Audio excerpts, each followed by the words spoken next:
Well, good evening. It's Thursday.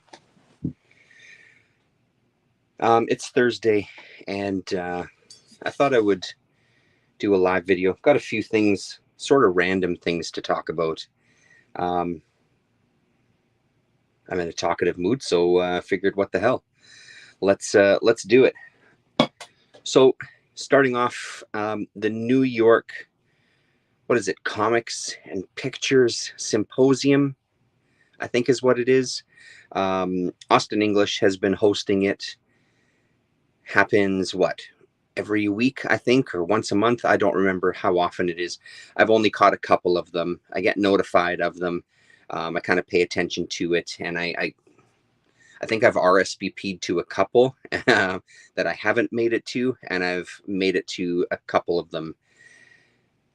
But this one last Tuesday was one that I kind of couldn't miss.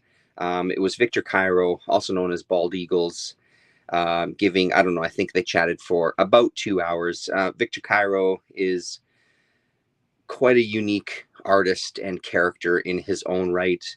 It's always interesting. You don't really know what he's going to say, where it's going to go. I kind of like that. I'm a huge fan of his art. And Victor, if you are seeing this, this is the shirt, the infamous shirt. I have a bunch of Victor Cairo stuff, so I knew that I couldn't miss the chat. I was gonna wear the shirt in the chat, but I'm a rather large gentleman, and this shirt is a medium, so it was a little uncomfortable trying it on. He did Bittersweet Romance. He's done Rub the Blood. He's done work with Domino Books in their comics art. He had I think it was just an art book that was Suck My Pee Pee Bitch, I think is what it was. When I ordered from him, he sent me a bunch of stuff. He sent me some sketches, some drawings. I think there was a cassette tape that he threw in there as well. He's a hell of a guy. He's a hell of an artist. It was a really good interview. Like, it wasn't as wild as I thought, which was kind of good, because it feels like he kind of ended up actually talking about stuff and his art a little bit, and where he's kind of coming from with stuff and his influences and things. So it was really cool. One of the many things that came out of that talk is the potential for a reissue of Bittersweet Romance. He was showing some original pages from it that are just stunning. So I really hope that does come to fruition, and I hope that there's some extras in there. When he was showing the original art, along the side of the paper, he does these kind of, like, I'm assuming they start off as kind of like color tests, but then sometimes they turn into little kind of doodles on the side, but these markings along the side of the page that then get cropped out of the final image. Honestly, showing those pages with those markings along the edge, I think added something to the pages already. So I kind of hope that he decides to reproduce it, that entire image into the book. I would double dip, especially if there's extras. I would get it again. It is one of my favorites. It was one of my first introductions to his stuff. I think it was probably that and the Rub the Blood that I got at the same time way back when. But it was Bittersweet Romance that really captured my attention. I ended up talking about it on the roundtable with Travis, Oddfellows Thoughts, way back when. Yeah, it made an impression on me. That's for sure. I am the Ghoulie. So this is kind of a takeoff on the Ghoulie. So he does a lot of shirts, still does to this day. When you go to his website, I think it's victorcairo.com, CAYRO. And you can buy a bunch of shirts. He still does shirt designs and things. But this one was, as far as I understand it, this was a one-off. He was doing a series of just one-offs, straight painting right onto a shirt. I'm not sure if you buy shirts from him now, if he kind of has them mass produced. I'm not really positive about that, but big fan of the guy. So it's up on YouTube. You can watch that interview again. I'd recommend checking it out. It's not, his stuff isn't for the faint of heart, but I genuinely think the guy is a hell of a talent. Um, yeah, and I love his stuff. I love his kind of bravery and honesty, and his I appreciate his awkwardness at times, and I appreciate the shtick on top of everything else too. So that's Victor Cairo. A couple of other things, not really comic related, that I've been digging into this week. Picking up some books from the library, not just comic related. This came onto my radar. I've been a fan of Chris Hedges for quite a while, but this one came up when I can't remember what triggered it. I was watching some video and it might have mentioned it. So I did a search in our library and this one came up. Picked it up yesterday, I guess. I'm almost done it. It's a pretty easy read. Big text, which is good for my old man eyes, but it's a really good kind of overview and an interview with Hedges, just talking about his history as a reporter, working at New York Times, working as a war reporter. And then I'm assuming by the time it gets to the end, it's going to come kind of to present day. I think he's a fantastic guy to listen to. Very, very smart, very interesting things that he has to say, and just a hell of a life as a journalist. So very, very cool. As I was reading this, I was listening to the American side of this Japanese-American noise treaty. This is the what used to be the Merzbow podcast that turned into Noise Extra. I don't listen to it as religiously as I once did, but I saw on their social media that they were talking to the designer, or sorry, the not the designer, sorry, the guy who put this compilation together. And I apologize, I'm blanking on his name. This is probably, for me and what turns out to be a bunch of other people as well, an extremely influential compilation when it comes to noise music. It was Japanese and American artists, 2 CD, Relapse Records, 1995. And when I was looking, Pulse Demon would have been the first, probably the first full-length Merzbow that I would have picked up, and that was in 1996. So this would have been the first noise compilation that I ever heard, and the compilation that introduced me to these kind of artists that I've never heard a single name before this, and it really just blew me away that there was people making this stuff. The Japanese, and it was also good the way that it was presented, having a bunch of the Japanese artists on one disc and then American artists on another, just to see that kind of contrast. So influential to my music listening, and especially an enormous introduction into noise music. And through that, Relapse Records had an offshoot called Release. They did some ambient and noise releases as well too. So kind of bought a bunch of those things as well too, and kind of dipped my toes into that. But to this day, like, this is one of those albums that won't leave my collection. It's followed me around. It's been played to death. And it's still good to this day. It was so great to listen to the American side, sort of quiet in the background as I was reading. Really cool to see some of, or hear some of this stuff again. And it was a really fantastic conversation just to hear what he remembered about this period of time and getting these artists together and just working on it. Super fucking cool. And the other bonus, I didn't explore this stuff as much as some other people did, and I sort of regret it. There was in the back, there was all contacts for each of the artists. So you could email, or sorry, not email, so you could mail them letters to get releases, that sort of thing. I never did this. I really regretted it. It wasn't until about kind of 2000-ish, 1999, that I started doing a lot of mail order stuff, but that was mostly like grindcore over to Japan.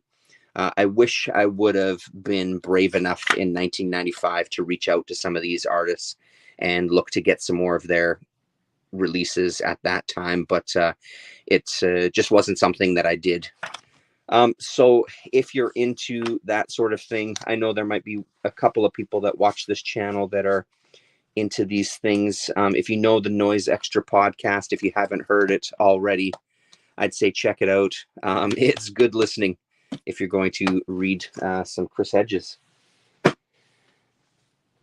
Got a couple of things in the mail today. Let me just check something here. Broadcast info. Yeah, I have it set public. Okay. When I get kayfabe affected, it's not often that it happens. There's always stuff that's interesting that they speak about. This one really caught my attention. This bootleg Spider-Man.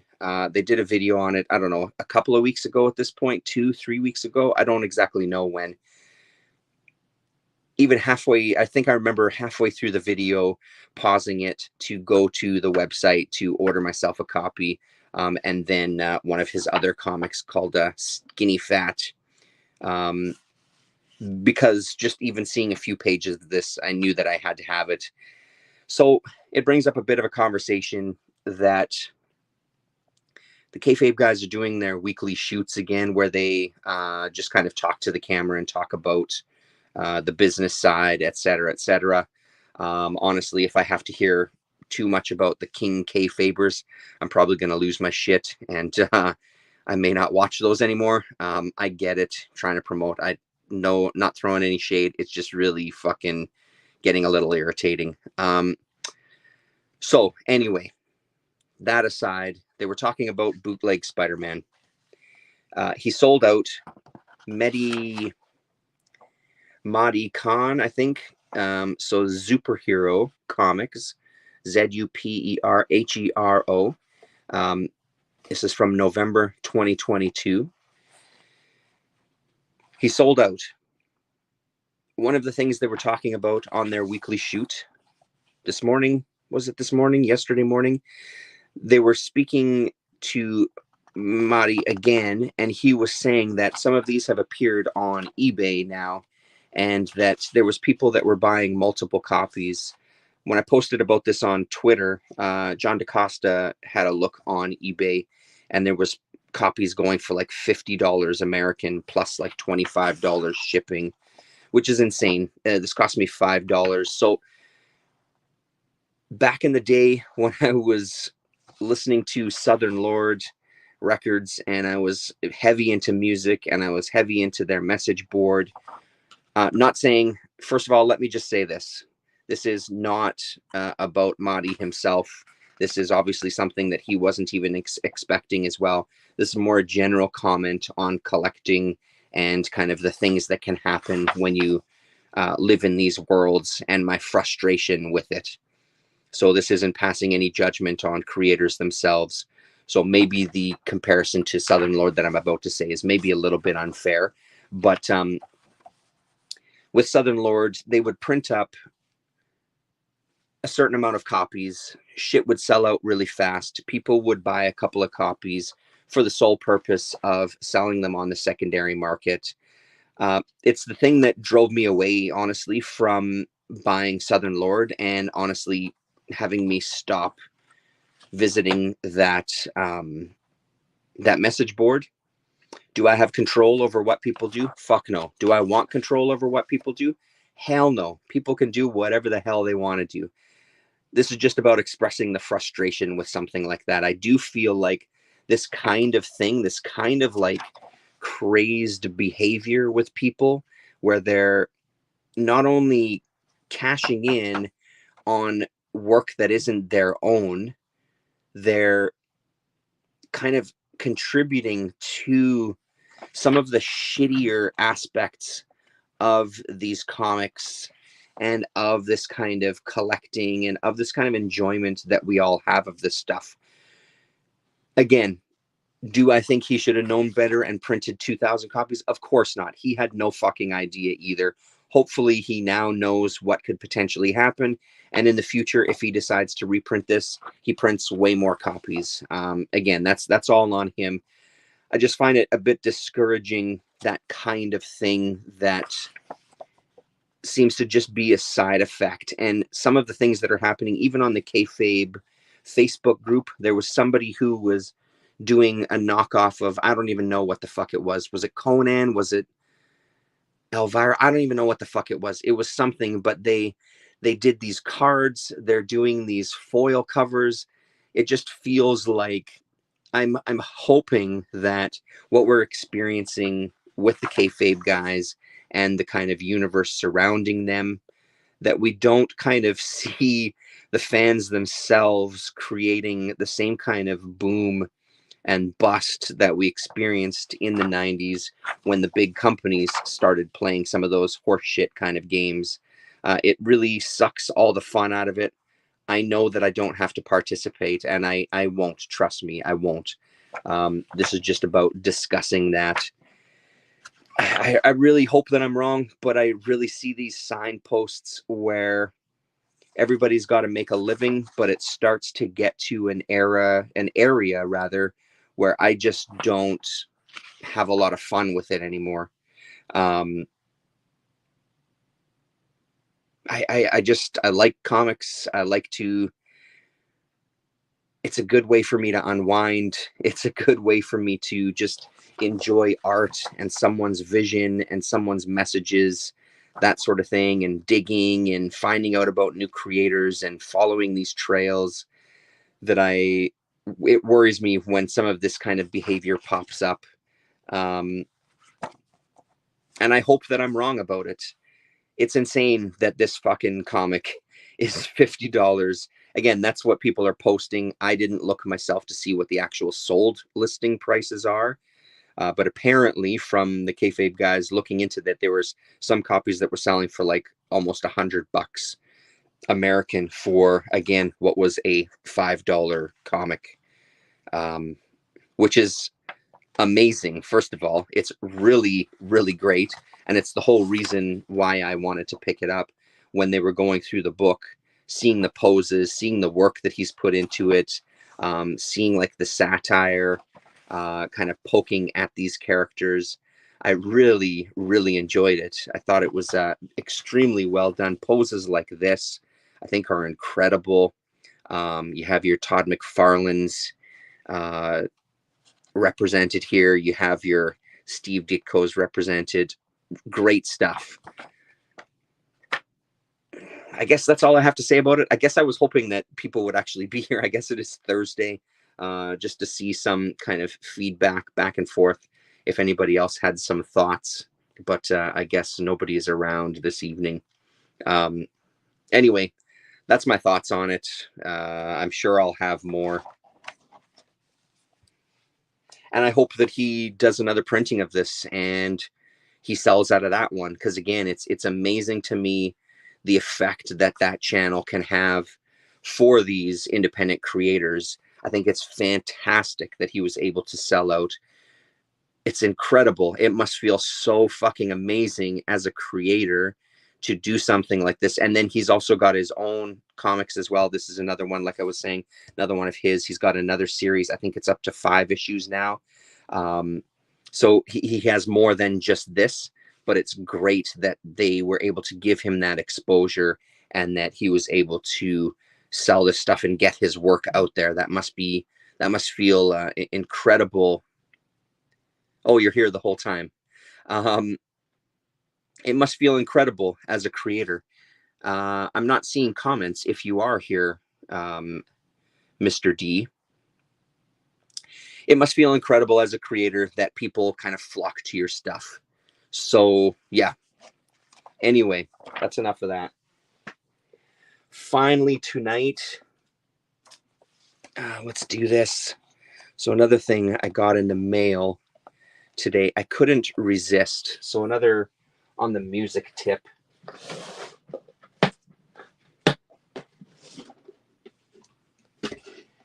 Let's see.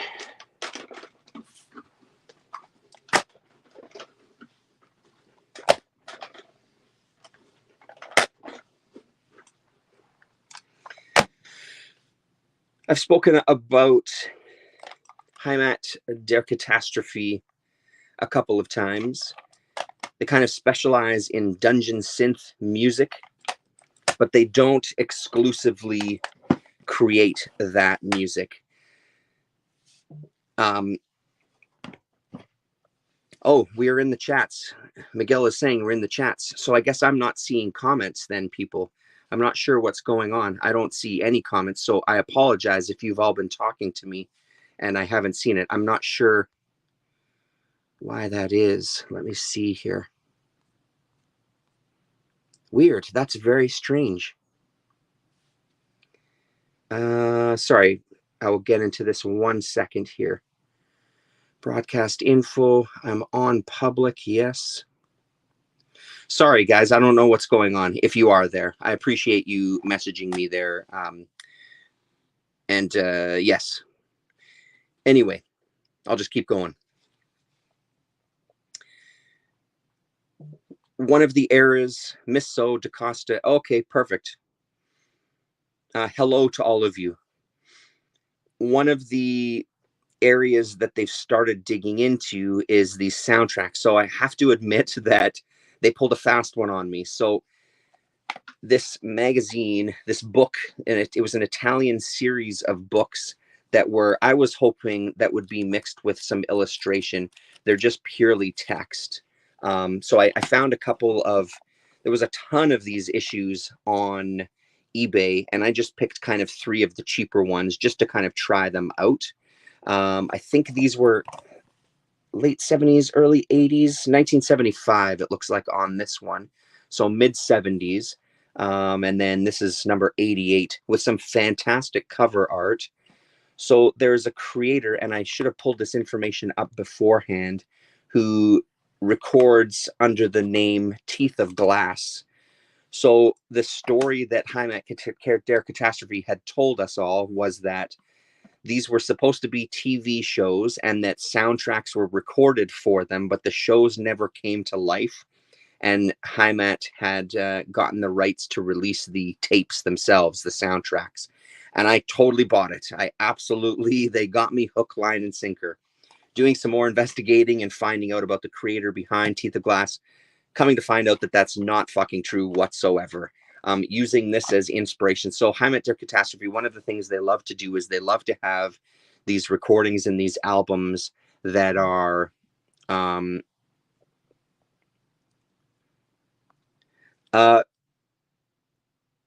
they like to do these releases that have some sort of a life and story behind them, to kind of add to the recording itself, to add to the whole mystique and add to the whole atmosphere. So that's what they've done here. They've kind of presented the story to this creator, and he's done 4 tapes so far. This one I had to buy on eBay because it's long since sold out.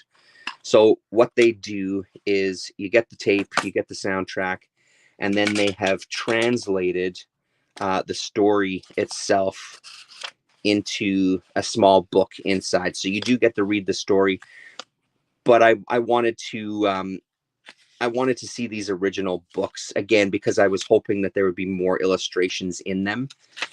So I'm really glad that I got them. But I fully admit that I got hoodwinked. They got me with it. The other thing I will say about these Teeth of Glass releases is they're amazing. These are some of my favorite tapes that this label has put out. I have some more tapes of theirs coming in the mail. Should be here in a week or so. There's a lot of stuff that they do that I really, really enjoy, but I think these are my favorite from this Morbid Tales kind of imprint that they have. They had one more as well. I don't think it's the same person doing this one, but they had just the 5 tapes that had this kind of Morbid Tales sub label. They do a beautiful job on production. They always have some killer art. They do some great work on the cassettes themselves. Every single tape comes with some extras. This series, like I said, just comes with those books, but there's a look at the art. So I guess this was a pretty infamous series of books that now that I have the books in hand too, I can see that they really have taken everything from this. But I mean, this art is beautiful. I would love to see a collection of just these covers, a hardcover collection of all these covers. Like, look at this. It's beautiful looking stuff. So there we have it. Yeah, that was it for tonight. I apologize that the chat wasn't working. because the whole point with these is the interaction with all of you. So I don't know what's going on. I'll hopefully have that fixed for the next one, because I do want to see what everybody has to contribute. We'll see if these comments show up when this gets posted live. But maybe it's something with StreamYard. Maybe something changed with StreamYard. I've got no idea. Anyway, that's it. Thanks very much, everybody, and we'll talk to you